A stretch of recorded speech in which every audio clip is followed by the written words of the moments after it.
விஜய் வணக்கம். தேர்தல் முடிவு வெளியாகி தமிழக வெற்றி கழகத்தின் தலைவர் விஜய் முதலமைச்சராக பதவியேற்று இருக்கக்கூடிய நிலையில்தான் தமிழகத்தின் பிரதான கட்சியாக இருக்கக்கூடிய அதிமுகவில் உட்கட்சி பிரச்சனை என்பது மீண்டும் தலை தூக்க தொடங்கியிருக்கிறது.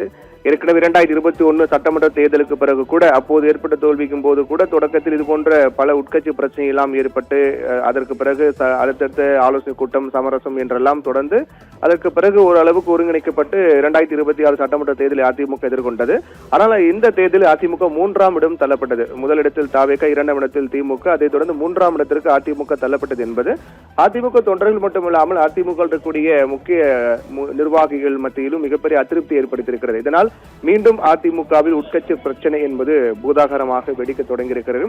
இந்நிலையில் தான் நேற்றைய தினம்தான் அதில் மிகப்பெரிய விடயமாக பார்க்கப்படுகிறது. அதாவது நேற்று முன்பு 6ஆம் தேதி முதல் 3 நாட்கள் அதிமுகவுடைய சட்டமன்ற உறுப்பினர்கள் புதுவையில் இருக்கக்கூடிய சொகுசு விடுதியில் தங்க வைக்கப்பட்டார்கள். அதற்கு பிறகு நேற்றைய தினம் அவர்கள் அனைவரும் சென்னை வர வைக்கப்பட்டார்கள். சென்னையில் இருக்கக்கூடிய பசுமை சாலையில் இருக்கக்கூடிய எடப்பாடி பழனிசாமி இல்லத்தில் அதிமுக சட்டமன்ற உறுப்பினர்கள் அனைவரும் கலந்து கொண்டு ஆலோசனை கூட்டம் நடைபெற்றது. அந்த கூட்டத்திலே எடப்பாடி பழனிசாமி மீது சரமாரியான சில குற்றச்சாட்டுகளை சில சட்டமன்ற உறுப்பினர்கள் முன்வைத்திருக்கிறார்கள். அந்த தோல்விக்கு பொறுப்பேற்க வேண்டும் உள்ளிட்ட பல விடயங்கள் குறித்தெல்லாம் மிக காட்டமான கருத்துக்களை எல்லாம் தெரிவித்திருக்கிறார்கள். அதற்கு பிறகு ஒரு வழியாக எடப்பாடி பழனிசாமி இல்லத்தில் அந்த ஆலோசனை கூட்டம் நடைபெற்று முடிந்தது. அதற்கு பிறகு எதிர்பாராத விதமாக திடீரென்று சி.வி. சண்முகம் இல்லத்தில் அதிமுக எம்எல்ஏக்கள் சிலர் கிட்டத்தட்ட ஒரு 37 எம்எல்ஏக்கள் அதில் கலந்து கொண்டதாக கூறப்படுகிறது. சி.வி. சண்முகம் இல்லத்தில் இந்த கூட்டம் நடைபெற்றது. இந்த கூட்டத்தின் போது எடுக்கப்பட்ட முடிவுதான், அதாவது சி.வி. சண்முகம் தலைமையில் நடைபெற்ற எடப்பாடி பழனிசாமி மீது அதிருப்தி கொண்ட அதிமுக சட்டமன்ற உறுப்பினர்கள் கலந்து கொண்டார்கள். அந்த கூட்டத்தில் அதிமுகவுடைய சட்டமன்ற குழு தலைவராக எஸ்.பி. வேலுமணியை தேர்வு செய்யலாம் என்று முடிவெடுக்கப்பட்டிருக்கிறது. அது மட்டுமில்லாமல் சட்டமன்றத்தில் எஸ்.பி. வேலுமணி தலைமையில் அதிமுக சட்டமன்ற உறுப்பினர்கள் அனைவரும் செயல்படுவார்கள் என்று முடிவெடுக்கப்பட்டிருக்கிறது. அதில் மிக முக்கியமாக பார்க்கப்படக்கூடியது, எடப்பாடி பழனிசாமி அதிமுகவுடைய பொதுச் செயலாளர் பொறுப்பிலிருந்து அது விலக வேண்டும். அவர் தலைமையில் தொடர்ந்து தோல்விகளை சந்தித்து வருவதால் அவர் பொறுப்பிலிருந்து விலக வேண்டும். எஸ்.பி. வேலுமணி அந்த இடத்துக்கு வர வேண்டும் என்றெல்லாம் அந்த கூட்டத்தில் முடிவெடுக்கப்பட்டிருக்கிறது. இந்நிலையில் இந்த விவகாரம் தொடர்பாக அதற்கு பிறகு அந்த கூட்டம் நடைபெற்றுக் கொண்டிருந்த போதே கே.பி. முனுசாமி, அதே போன்று சில முக்கியமான OS மணியன் உள்ளிட்ட சில முக்கியமான நிர்வாகிகள் எல்லாம் அங்கு சென்றிருக்கிறார்கள். சென்ற உடனடியாக அங்கிருந்து வெளியேறி இருக்கிறார்கள். அதற்கு பிறகு ஏற்கனவே அந்த கூட்டத்தில் இருந்த சில சட்டமன்ற உறுப்பினர் வெளியேறியிருக்கிறார்கள். இப்படியாக இரவை நீண்ட நேரம் இந்த ஆலோசனை கூட்டம் நடைபெற்றது என்பது அதிமுக மிகப்பெரிய ஒரு சலசலப்பை ஏற்படுத்தியது.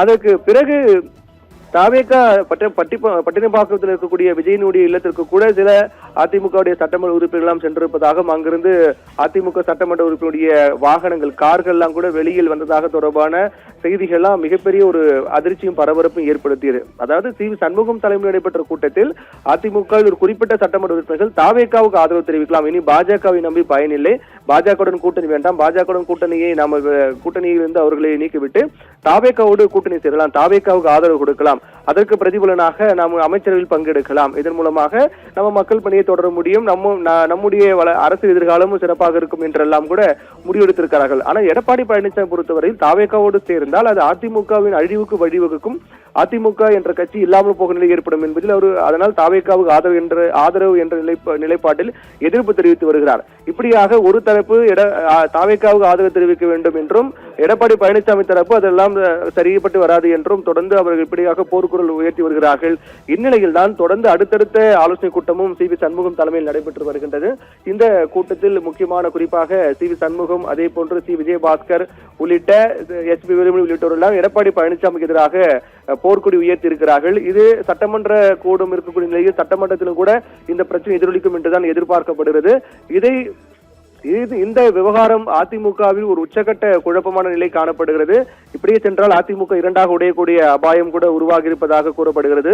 தொடர்ந்து சி.வி. சண்முகம், அதாவது எடப்பாடி பழனிசாமி மீது அதிருப்தி கொண்ட சட்டமன்ற உறுப்பினருடான ஆலோசனை கூட்டம் தனியாக நடைபெறுகிறது. எடப்பாடி பழனிசாமி சந்தித்து அவருக்கு ஆதரவு தெரிவிக்கக்கூடிய சட்டமன்ற உறுப்பினர்கள், முக்கிய நிர்வாகிகள் எல்லாம் அவரை சந்தித்து பேசி வருகிறார்கள். இப்படியாக அதிமுகவில் மீண்டும் உட்கட்சி பிரச்சனையை தலை தூக்க தொடங்கி இருப்பது வருகின்ற காலத்தில் அந்த கட்சி எந்த நிலையை நோக்கி சென்று இப்படி இருக்கும் என்பது என்ற ஒரு கேள்விக்குறி எழுப்பியிருக்கின்றது.